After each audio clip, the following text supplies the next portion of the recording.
Strong wind relieving.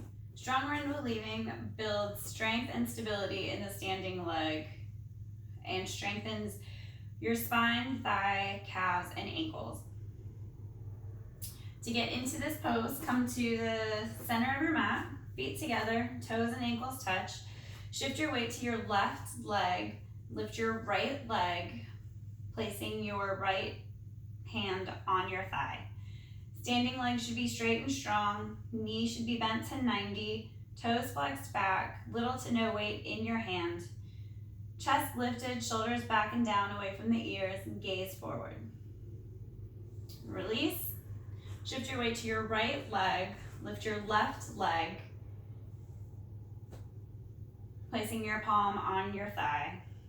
Standing leg should be straight and strong, hips should be level, knees should be bent to 90, little to no weight in your hand. Chest lifted, gaze forward. Release. Feet together, toes and ankles touch.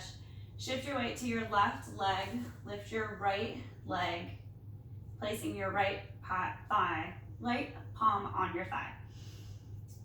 Standing leg should be straight and strong, toes should be flexed, knees should be bent to 90, gaze forward.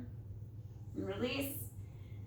Shift your weight to your right leg, lift your left leg, placing your left palm on left thigh.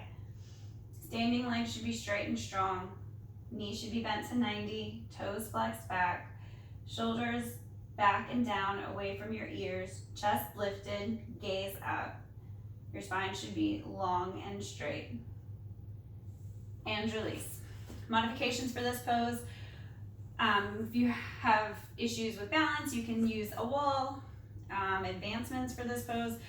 This is a phenomenal building pose. It helps build strength and balance, and it's a great starting pose for other balancing poses.